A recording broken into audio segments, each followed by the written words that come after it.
नमस्कार, स्वागत है आप सभी का न्यूज़ 18 उत्तर प्रदेश उत्तराखंड में। आपके साथ मैं हूं अपर्णा। आप सोच रहे होंगे कि ट्रैक्टर की सवारी तो किसानों की सवारी होती है, आखिरकार अपर्णा ट्रैक्टर पर क्या कर रही है। तो आपको मैं बता दूं कि आज मैं पहुंची हूं जेवर मंडी, जहां मैं किसानों और आड़तियों के बीच जाऊंगी और उनसे जानूंगी कि जल्द आ रहे यूपी के बजट को लेकर उनकी क्या राय है, उनका क्या सोचना है और उनकी उम्मीदें क्या है। दरअसल हर साल ही बजट आता है और लोग कहते हैं बजट तो आता है, लेकिन बजट आने के बाद भी जो हमारा बजट गड़बड़ाया होता है वो कभी बैलेंस नहीं हो पाता। तो किसानों और आड़तियों से ही जानेंगे कि आखिरकार इस साल आने वाले बजट से उन्हें किस तरह के बदलाव की उम्मीदें हैं, क्या कोई परिवर्तन बजट ला भी पाता है या नहीं, जानेंगे उनसे। जेवर मंडी पहुंच गए हम। व्यापारियों और आड़तियों किसानों से बातचीत करने के लिए यूपी सरकार अपना बजट लेकर आ रही है और ये बजट बेहद खास इसलिए भी है क्योंकि ये योगी सरकार के कार्यकाल का आखिरी पूर्ण बजट रहने जा रहा है। क्या उम्मीदें हैं किसानों को, आड़तियों को, क्या वो समझते हैं कि जो बजट हर साल आता है उससे उनके जीवन में कोई बदलाव आता है, यही जानेंगे। आप देखिए, हमने यहाँ पर एक बजट चौपाल लगा रखी है जेवर मंडी में। यहाँ पर बैठे लोगों में किसान भी हैं, व्यापारी भी हैं, आड़ती भी हैं। आइए उन्हीं से जानते हैं कि बजट को लेकर वो क्या सोच रहे हैं। सबसे पहले मैं आपके पास आना चाहूँगी। आपका नाम क्या है? सोहनलाल। आप आड़ती हैं? हाँ जी। जी, तो जो बजट आ रहा है उसको लेकर क्या सोचना है आपका? ऐसा है कि हम लोगों को सुविधा मिले हर तरह की। इस जगह मंडी का साफ सफाई हो, मंडी में क्रेडिट का काम सही हो और ये जो ट्रांसपोर्ट है वो सही तरीके से मिले चले। बजट बढ़िया होना चाहिए, लोकप्रिय होना चाहिए, जिससे सबको सहूलियत मिले। किस तरह की सहूलियत आप चाह रहे हैं? कुछ टैक्स वगैरह कम हो जाए। जी, और क्या सहूलियत है? अच्छा, यहाँ हमने कई लोगों से बात की, वो कह रहे हैं कि हर साल ही बजट आता है। तो आपको लगता है जब हर साल बजट आता है, बातें तो बड़ी बड़ी कही जाती हैं, लेकिन उतना बड़ा अंतर जमीन पर देखने को मिलता है? उतना बड़ा अंतर नहीं मिल पाता देखने जितना आता है। अच्छा, डीजल पेट्रोल के इतने दाम बढ़ा दिए, बहुत रेजिए। समस्या ही समस्याएं, सहूलतें कोई सुविधा, ट्रांसपोर्ट महंगी हैगी। गवर्नमेंट मतलब बजट लेकर देती है, इस रेट पे फिर खरीदे ही नहीं जाते हैं। मतलब जो है कांटे नहीं लगे तो गवर्नमेंट खरीदे कहाँ से। और यही बात है कि डीजल, ये खाद और सब चीज महंगी है। किस तरह के बदलाव की उम्मीद आप कर रहे हैं? कोई बदलाव की उम्मीद नहीं है। किसानों की आमदनी दोगुनी करने की कहते हैं, आमदनी होती नहीं। किसान का माल मंदा बिकता है, रेट करते हैं कुछ भी, मंडियों में कुछ बिकता है। मंडियों में बाजरे के रेट रख के 1200-1300 रुपये योगी सरकार ने और मोदी सरकार ने 2100 रुपये का रेट निकाला है। किसान का माल बिक रहा है 1200 रुपये, गेहूँ बिक रहा है 1700 रुपये, जो 1900 रुपये का रेट है। साल से साल कभी बिचते नहीं। जो रेट तय करती है गवर्नमेंट उस पर खरीदे नहीं जाते। किसान को लॉस ही लॉस है। डीजल पेट्रोल के दाम बढ़ते जा रहे हैं, जो कि आम आदमी की ज़रूरत है वो भी महंगी होती जा रही हैं। बजट से कोई उम्मीद नहीं है, क्या उम्मीद करेंगे बजट से। आपका नाम क्या है? चौधरी जी, तो आपको किस तरह की उम्मीदें बजट से, आप क्या करते हैं? मैं खेती भी करता हूँ, साथ में अदर देन बिजनेस भी है। उम्मीद करते हैं, देखिए सबसे पहले तो जैसा हम डीजल पेट्रोल की बात करते हैं तो सजेशन है कि डीजल जो किसान खरीदता है उसको भी अदर देन जिस तरीके से सब्सिडियाँ गवर्नमेंट प्रोवाइड कराती है, किसान के लिए डीजल पे सब्सिडी होनी चाहिए। उसके लिए जो उनको पेपर फॉर्मेलिटी वो चाहते हैं कि हमारे पास इतना खेत है, क्योंकि कंजम्पशन किसान का ट्रैक्टर और पंप सेट इसमें डीजल कंजम्पशन काफ़ी होता है, तो एटलीस्ट उस पर मैक्सिमम सब्सिडी किसान को डायरेक्ट पे होनी चाहिए।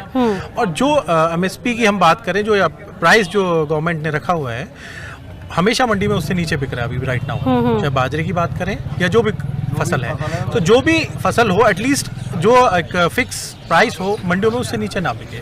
मोदी जी पर इतना विश्वास हो जो तादाद से ज्यादा, आज उतना ही विश्वास किसान को खत्म होता जा रहा है। खरीद जैसे हरियाणा की तर्ज पे होती है, यूपी में क्यों नहीं होती? योगी जी ने किसानों के लिए सुधार की कौन सी बात करी है? पड़ोस में हमारा हरियाणा, वहाँ जाना पड़े हमें। और बता रही है सरकार के भाई किसान अपने मालिक कहीं ले जाके बेचो, लेकिन ये कहने मात्र की बात है, कानून में कहीं नहीं लाया गया। सरकार तो ऑनलाइन मंडी की बात भी कह रही है ताकि सब कुछ ट्रांसपेरेंट रहे, सबके सामने रहे, दूध का दूध, पानी का पानी रहे। अब सरकार की बात तो भैया आप ये बता दो कि सबसे पहले सरकार को जो हमारे बीच में कमियां थी, जो हमारे दुख थे, उनको लाना चाहिए था। अब सरकार नए कानून सिर पे थोप रही है। तो किस तरह की कमियां मंडी में? कमियां ये भैया, हमें बाजरे की MSP रख रखी है। बाजरे का कभी कोई सेंटर नहीं होता है और बाजरा हमारे यहाँ बहुतायत में होता भी नहीं। किसी पे 10 मन 20 मन बाजरा होता है, वो भी खरीदने को सरकार तैयार नहीं है। और ये गेहूं का MSP रख दिया, इसे भी खरीद केंद्र कभी नहीं होता है। तो ये तो कमियां ये समझनी चाहिए ना हमारी यूपी सरकार को, अच्छा। योगी जी को। पड़ोस में हमारा जो प्रांत है हरियाणा, वहाँ ये सारी सुविधाएं हैं। हमारे यहाँ तो बस एक हलावा सा होता है, रजिस्ट्रेशन हो गए, कांटा खुला, 2-4 बोरी तुली, 2-4 ट्रॉली तुलाई, अब ना है जी, बोरी नहीं है, बारदाना नहीं है। तो सरकार जब ये साधन उपलब्ध नहीं करा पाएगी, हमारे माल को खरीदने के भी साधन सरकार पे नहीं है, तो फिर हम सरकार से क्या उम्मीदें करेंगे? नहीं लाएगा बजट, परिवर्तन तो होगा नहीं मैडम। क्यों? किसान की, जबकि किसान को मानता है, किसान अन्नदाता है, एक तो अन्नदाता, फिर दूसरा उसको कोई भी मूल्य नहीं है किसी भी चीज को, ना बाजरे को, ना मक्का को, ना गेहूं को। आज में डीजल पे तो हर महीना हर रोज पैसा बढ़े, गेहूं पे 50 पैसा और डीजल पे 2 रुपया लीटर पे। आज में तो बाजरो नहीं खरीदो, ना धान खरीदो, ना मक्का खरीदी, MSP हमें कहाँ दिए है? बिल्कुल नहीं दिए। इससे तो किसान आत्महत्या कर लेना, या सरकार पीछे तो बढ़िया। जो बजट आएगा, बजट में भी हम देखते हुए जैसे सरकार हमारे साथ में कर रही है वो ठीक नहीं आएगा। बाकी सरकार ने आने से पहले ही आपने उम्मीद छोड़ दी है? तो छोड़ने का काम है मैम, क्यों आने वाले टाइम में और जो आया है टाइम में हमने जो देखा है, किसान जितना परेशान है, मजदूर जितना परेशान है, कोई भी उसकी सुनने को तैयार नहीं है। तो हमें कोई विश्वास नहीं होता है कि इस तरीके से बजट में कोई हमें लाभ मिल सकता है या मजदूर की कोई सुनेगा, कुछ उम्मीद नहीं है हमें। जी, आपका नाम क्या है? कौशल मणि तायल। जी, कौशल जी, बताइए कि आप कितने सालों से आपकी यहाँ पर दुकान है? 84 वर्ष हो गए दुकान। 84 साल हो गए? अच्छा, पुश्तैनी दुकान है? घर की दुकान पुश्तैनी है। जी, ये बताइए कि किस तरह की समस्याएं मंडी में आती हैं जो अब तक बदल नहीं पाई हैं या सुधार नहीं हो पाया? मंडी में तो ऐसी कोई समस्या है नहीं, और जो है यहाँ पर सबसे बड़ी समस्या इस बात की है कि यहाँ का जो माल है हरियाणा को जाता है, क्योंकि हरियाणा में पूरी किसानों का जो माल है सीधा आरती के द्वारा खरीदा जाता है। यहाँ पर सरकार माल खरीदती है, तो इसलिए जो है वहाँ यहाँ का जो किसान है सब माल को हरियाणा को ले जाता है। जैसे गेहूँ है, बाजरा है, तो सबसे बड़ी परेशानी व्यापारियों के लिए है कि यहाँ पर माल नहीं आता है, कम तादाद में माल आता है। तो इसलिए सरकार को ये चाहिए कि हरियाणा की तरह यहाँ भी मतलब जो व्यापारियों को द्वारा खरीद करें। अच्छा, और जो बजट आने वाला है उससे लेकर कुछ खास उम्मीदें आप चाह रहे हो कि सरकार कुछ ऐसा करे? ऐसा है कि अगले साल चुनाव होने वाला है, तो इसमें जो योगी जी काफ़ी सुविधा देंगे, और जो उसमें जो बजट जो आएगा वो अच्छा ही आएगा। ठीक है, चलिए, एक हमें ऐसे मिले जिन्हें उम्मीद है बजट से। आपका नाम क्या है? जयप्रकाश। जयप्रकाश जी, ये बताइए कि आपको बजट से किस तरह की उम्मीद है? बजट तो सरकार बनाती है, जिस तरीके से बनाएगी रहना पड़ेगा। अच्छा, नहीं कुछ खास आप व्यापारी हैं या किसान हैं? व्यापारी हैं हम। जी, तो व्यापारियों की समस्याओं की बात कमी हो पाती है? तो जो है जेवर में लगभग जो है 50-60 साल हो गए मंडी स्थापित ही ना हुई। पुरानी मंडी है, इसमें जगह नहीं है, किसान परेशान है, कैसे बुग्गी लावे, कैसे ट्रैक्टर लावे। तो आज तक सरकार ने ना मंडी बनाई, ना कोई सुविधा, तो इससे क्या उम्मीद करी जाए? आप क्या कहेंगे? हमारा माल सब हरियाणा में जाता है, यहाँ जेवर अपनी जेवर मंडी में कुछ भी कोई सुविधा नहीं है, ना ट्रैक्टर। आप यहीं के रहने वाले, आसपास के? यहीं के रहने वाले। अच्छा, लोकल होकर आपको हरियाणा जाना पड़ता है? हरियाणा में जाना पड़ता है। अच्छा, वहाँ सब सुविधा मिलती है। हाँ, ट्रैक्टर ठेली खड़ी करने के लिए या पेमेंट के लिए, MSP पे गेहूँ खरीदने के लिए, लेकिन यहाँ कुछ नहीं है। यहाँ ट्रैक्टर या ठेली खाली करने के लिए जगह, जो मतलब बुनियादी सुविधाएं हैं वही यहाँ पर नहीं है। अच्छा, ठीक है, कुछ और लोग भी हैं यहाँ पर, उनसे भी बात कर लेते हैं। जी, आपका नाम क्या है?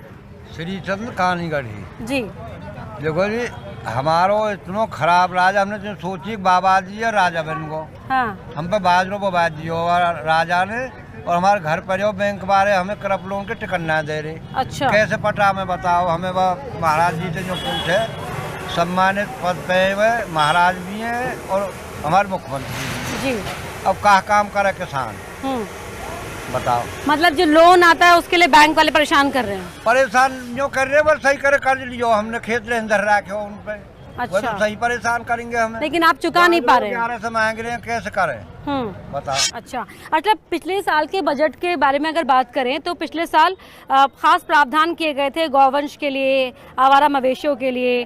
क्या आवारा मवेशियों की परेशानियां खत्म हुई हैं? नहीं हुई, बिल्कुल खत्म नहीं, और दुगनी बढ़ गई। मतलब खूब गौशाला भी खोल दी गई है, पर गौशाला में कितनी गाय हमें कुछ नहीं। और गाय आधा धंध की बढ़ रही है, रोज बढ़ रहे हैं। बस ये समस्या है और क्या। अच्छा, यूरिया वगैरह पर सब्सिडी खत्म हो गई है या मिल रही है? अभी तो मिल रही है, 270 का ही दे रहे। ठीक है। अच्छा, ये जो यूपी जो जेवर है वो पश्चिमी उत्तर प्रदेश बेल्ट में आता है, और अगर हम पश्चिमी यूपी की बात करें तो वो अपने गन्ने की खेती के लिए खास तौर पर जाना जाता है। जी, आपका नाम क्या है? गिरीश तायल। अच्छा, ये बताइए गिरीश जी की गन्ने की जो खेती होती है उसको लेकर एक बात जो खबरों में ज़्यादातर आती है वो ये है कि पेमेंट को लेकर सरकार कहती है कि पेमेंट हम सही समय पर करें, लेकिन कुछ लोग इस बात को नहीं मानते। आपका किस तरह का अनुभव रहा है? ना, मुझे पूरा भरोसा माननीय मुख्यमंत्री जी पे, उनका आदेश है पेमेंट तुरंत दिया जाए। मीलों तो सब आदेश दे रहा था माननीय मुख्यमंत्री जी ने। अब धीरे धीरे ही व्यवस्था बनेगी। ये बजट भी अच्छा आएगा, माननीय मुख्यमंत्री जी पूरा विश्वास है बजट भी अच्छा है, किसानों के हित में आएगा। अच्छा, आपका नाम क्या है? नरेश चंद्र गोयल। अच्छा गोयल साहब, तो आप भी आड़ती हैं? नहीं, व्यापारी हैं। व्यापारी हैं आप। अच्छा, ये बताइए कि व्यापारियों को इस मंडी की अगर बात की जाए तो किस तरह की प्रॉब्लम्स आती हैं? ये दुकानदारों को भी समस्या हो रही है और किसानों को बड़ी समस्या हो रही है। माल आने पे बड़ी समस्या हो जाती है, रास्ता इधर उधर से निकलना पड़ता है इन लोगों को। अच्छा, बजट में मंडियों को लेकर क्या किस तरह के प्रावधान आप देख रहे हैं कि किए जाते हो या उम्मीद आप कर रहे हो? अभी तक बजट हो सही, इन्होंने जो गवर्नमेंट ने करा वो सही, इसलिए हम सही करा ही नहीं है उन्होंने। व्यापारियों के लिए तो बजट सही करा ही नहीं इन लोगों ने। अच्छा, ठीक है। कुछ और यहाँ पर लोग बैठे हैं, उनसे एक बार फिर बात कर लेते हैं। आपका नाम क्या है? चमन प्रकाश। चमन जी, आप क्या करते हैं? गली का ही काम है। अच्छा, ये तो किस तरह की आप उम्मीद कर रहे हैं इस बार के बजट से? बजट तो बढ़िया दिया है, बजट में कोई कमी नहीं, जो अभी आने वाला यूपी सरकार का। अब वो पता पड़ेगी जैसा देंगे। कोई खास उम्मीद हो आपको? कोई खास उम्मीद है, हमें तो मंडी की उम्मीद है। मंडी हमारे यहाँ कच्ची मंडी है, गवर्नमेंट ने कोई पक्की मंडी नहीं बनवाई है, ना कोई यहाँ साधन है आने का, ना जाने का, ना किसान का भी कोई मतलब पशु का कोई भी साधन नहीं है। हम चाहेंगे हमारी पक्की मंडी बने और जामे के किसान को भी फायदा हो, व्यापारी को फायदा हो।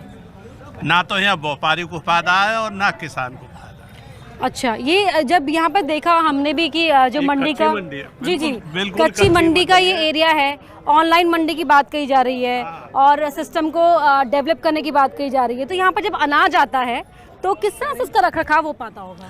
देखिए, यहाँ भी रखरखाव के लिए कोई शेड या इस तरह की कोई व्यवस्था नहीं है। किसान लाके अपना अनाज डालता है और जिस भी कॉस्टिंग में होता है सेम डे वो तुल जाता है, नहीं तुलता है तो किसान की जिम्मेदारी है उसको रखाना। अच्छा, इस बीच अगर मौसम खराब वराब हो गया तो? इसके लिए कोई व्यवस्था नहीं। जो अनाज होगा वो किसान का खराब होगा। अच्छा, किसान का हो या व्यापारी का हो, व्यापार का खराब तो होता है। मतलब ये जैसे हमारे यहाँ तुल गया, तुलने के बाद वो किसान का आया, यानी कि दोनों ही लोग पिसते हैं। दोनों ही लोग पिसते हैं। हाँ। यहाँ कोई मतलब ये गवर्नमेंट कोई व्यवस्था नहीं है, ना किसान मतलब ये जैसा आवे, जैसा कोई आके तुलवा ले जा, खाने पीने वाले आवे तुलवा के ले जा। यहाँ कोई गवर्नमेंट खरीद तो है ही ना। यहाँ भीतर 10 सेर 20 सेर मन 2 मन कुंटल 2 कुंटल खाने वाले आवे ले जा तुलवा के। बस यहाँ ये व्यवस्था है। चलिए, कुछ और लोग भी खड़े हैं आसपास, उनसे बात कर लेते हैं। आपका नाम क्या है? मेरा नाम मुकेश कुमार है जी। अच्छा मुकेश जी, आप इस मंडी में आते रहते हैं? मंडी में आते रहते हैं और एक्चुअल में हम ग्राउंड पर खेती करते हैं, मंडी में आने से कुछ नहीं होता। हाँ। ये बताओ, गवर्नमेंट बार बार कहती है एमएसपी पर गारंटी, जब पिछली सरकारों ने क्यों नहीं दिया? हाँ। लेकिन जब आप पहली सरकारों की तरह चाहते हो तो क्या आप भी यही चाहते हो? 44 और 50 सीट है, 47 सीट है। इसीलिए तो आपको बदला गया कि हमें पूरा काम करेंगे, एमएसपी पर गारंटी। वो कहते थे एमएसपी पिछली सरकारों ने क्यों नहीं दिया? पिछली सरकारों को उसका तोहफा तो मिला ना। ऐसे ही किसान जमीन पर आकर अपना अनाज रखता है, यहीं से आड़ती अनाज को तुलवाते हैं, यहीं पर सौदा हो जाता है और अगर अनाज तुल गया तो ठीक है, आड़ती की जिम्मेदारी, नहीं तुल पाया तो किसान की जिम्मेदारी। अब सोचिए कि अगर ऐसे में बारिश हो गई तो क्या होगा उस अनाज का, किसका कितना नुकसान होगा, उसका हिसाब कौन देगा? और यहीं पर हम सवाल जवाब के सिलसिले को आगे बढ़ाएंगे। जेवर मंडी में इस वक्त मौजूद हैं, कुछ और लोग हमारे साथ कार्यक्रम में जुड़ गए हैं, उनसे ही बात कर लेते हैं। आपका नाम क्या है? ओम प्रकाश वर्मा। अच्छा ओम प्रकाश जी, सीएम योगी अपने कार्यकाल का ये आखिरी पूर्ण बजट पेश करने जा रहे हैं, चुनावी साल भी है, किस तरह की उम्मीद कर रहे हैं बजट से? नहीं, बढ़िया ही उम्मीद कर रहे हैं। बजट तो वो अच्छा ही पेश करेंगे सभी वर्ग के लिए। और मोदी जी का जो नारा है, सबका विकास, सबका साथ और सबका विश्वास, उसी आधार पर मतलब जो है योगी जी भी मतलब जो अपना बजट पेश करेंगे, ये उम्मीद है हमको पूरा। आपका नाम क्या है? वेद प्रकाश जी, वेद प्रकाश जी, आपकी क्या खास उम्मीदें हैं? किस तरह के बदलाव की उम्मीद कर रहे हैं? बजट में सभी के लिए योगदान किया गया है, करेंगे सब लोग, ऐसी बात नहीं है कि कोई किसी को छोड़ा जाएगा। गरीब को महत्व दिया जाएगा पूरा बजट में, जिससे कि उसका उत्थान हो सके। और इस समय सभी का, चाहे किसान का गन्ने का काम हो, आपके उसका गन्ने का विषय हो, इन सब विषयों को भी ध्यान में रख के सारे काम किए जा रहे हैं। किसान का भी उत्थान किया जा रहा है, पूरा 6-6 हज़ार रुपये साल में गवर्नमेंट दे रही है, इसीलिए कि किसान कुछ ऊपर उठे। और भी किसान के विषय में सोचा जा रहा है पूरा कि उसका उत्थान होना चाहिए। अच्छा, यहाँ पर कुछ लोग इस तरह की बात भी कह रहे थे कि सरकार एक हाथ से तो दे रही है, लेकिन दूसरे हाथ से ले भी ले रही है। नहीं, ऐसा कुछ नहीं है। सरकार लेने का तो मतलब ही नहीं होता है। सरकार तो देने के लिए है और देगी। जो भी कुछ अर्थ आएगा प्रदेश में चाहे देश में, उस सबका डिवाइड करना है, चाहे सड़क के रूप में करे, चाहे उत्थान के रूप में करे, चाहे मकान के रूप में करे, सबको देना ही देना है। अपने पास कुछ नहीं रखना सरकार को। अच्छा, कई सालों से आप भी मंडी की ये हालत देख रहे होंगे, तो मंडी की अगर खास तौर पर समस्याओं की बात करें, क्योंकि बाहर बैठे शख्स मंडी की जो समस्याएं होती हैं उनसे इतना उनको लेकर जागरूक नहीं होते, तो किस तरह की समस्याएं हैं, उन समस्याओं के बदलाव को लेकर भी आप कुछ खास उम्मीद कर रहे हो? हाँ, ऐसा है। ये मंडी अब अंदर बाजार में ऐसी जगह आ गई है कि जहाँ किसान के आने में भी परेशानी है, इसमें कोई दो राय नहीं। बड़ी जगह होनी चाहिए, शायद जगह भी चिन्हित हो गई है, और मैं उम्मीद करता हूं कि 2021 के लास्ट तक ये मंडी का चयन होकर, मंडी का विकास होकर, मंडी नए रूप में बन जाएगी, जिससे किसानों का पूरा हित होगा। अच्छा, ऑनलाइन मंडी के हित में है क्या आप लोग? हाँ, अच्छी बात है। ऑनलाइन सब सिस्टम होता है तो उसमें सुविधा ही मिलती है। भाई किसान को भी सुविधा मिलेगी, सरकार को भी सुविधा मिलेगी, और सब लोगों को सुविधा मिलेगी ऑनलाइन में। तो क्या आपको भी लगता है कि ऑनलाइन चीजें होने से चीजें साफ रहेंगी, दूध का दूध, पानी का पानी रहेगा? हाँ, इसमें ईमानदारी रहेगी ऑनलाइन में। ऑनलाइन सिस्टम सीधा पैसा पहुंचेगा किसान के खाते में, इसमें बीच में कोई दलाल ना रहेगा। ऑनलाइन से ये फायदा हो जाएगा। अच्छा, कुछ लोग ऐसी बातें करते कि भाई अगर नए कानून से आड़ती खत्म हो जाएंगे, मंडियां खत्म हो जाएंगी। ऐसा कुछ नहीं है। विपक्ष बहकारा है ना, ऐसा कुछ भी नहीं है। MSP थी, रहेगी, आगे भी रहेगी किसानों के लिए, ऐसा कुछ भी नहीं मैडम। ठीक है। अच्छा, मंडी की समस्याओं की बात हम कर रहे थे, तो यहाँ पर मंडी शिफ्ट हुई है ये बताया जा रहा है, पहले कहाँ थी मंडी? पहले तो भाई साहब बताएंगे, इनको पता होगी मुझे। हाँ। पहले मंडी यहीं थी, पर मंडी में जो है का आज की डेट में आढ़तियों को जो है का परमानेंट नहीं किया गया। मंडी खत्म होने जा रही है जेवर की, ये मंडी नई बनवाई जा, आढ़तियों को परमानेंट रखा जाए। क्योंकि लंबे समय से आप देख रहे हैं, तो यहाँ पर ऐसे भी कुछ आड़ती आपकी जान पहचान के रहे होंगे जो पहले जिनकी दुकानें थी लंबे समय से, लेकिन अब वो दुकान बंद कर चुके हैं। सिर्फ सुविधा ना है, मंडी शुल्क जा रहा हो, आढ़ती ने कोई सुविधा ना मंडी के नाम पे, और ना किसान ने कोई सुविधा है। अब बिजली को लेकर क्या उम्मीद है सीएम से? और बिजली को लेके उम्मीद ये भैया, वो 16 घंटा की बता में 22 की, कभी बिजली ना मिले वो तो कागज में रह जाए। और अब रह गई बात ये कि किसान कितनी बिजली जला पावे। गेहूं में 4 पानी लगी, 4-5 महीना में कितनी सी बिजली फूकेगा किसान, लेकिन बिल उसे बराबर देना पड़े। किसान के सामने तो समस्या ही समस्या है जी। बिजली पर लगा लो, डीजल पर लगा लो, हर चीज महंगी है, और सरकार की सारी नीतियां खराब हैं। कोई योजना आती है तो वो जमीन पर नहीं चलती, वो ऊपर ही रहे, जमीन पर नहीं चलती कोई योजना। अच्छा। किसान का बिजली का लगभग समथिंग 2000 रुपये महीने बिल देना पड़ता है, जो 12 महीने का देना पड़ा है। और फसल का रेट इतना हो गया कि MSP पे जो खरीद नहीं होती। पहले कुछ काम नहीं था, अब तो सब जो ऑनलाइन काम होते हैं, काम इतनी बढ़ गई, काफी मात्रा में बढ़ गई। लेकिन इससे चीजें ईमानदार रहेंगी ना, ये इससे बहुत बढ़िया ईमानदार काम भी अच्छा चलेगा, है ना। मंडी है नहीं तो माल कहाँ से आएगा? अच्छा, जो मंडी का जो बेसिक ढांचा है वो ही नहीं बना हुआ, और ना यहाँ कोई सुविधा मंडी की, तो किसान भी लावे तो वो यहाँ क्यों लावे?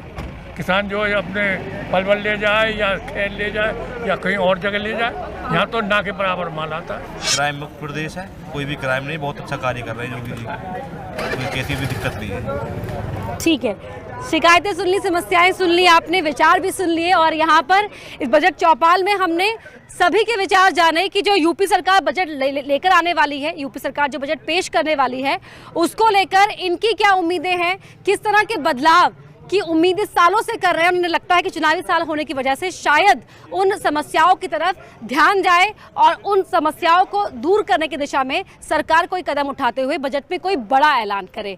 तो हमारे शो में फिलहाल के लिए इतना ही और आप देखते रहिए न्यूज़ 18 उत्तर प्रदेश उत्तराखंड।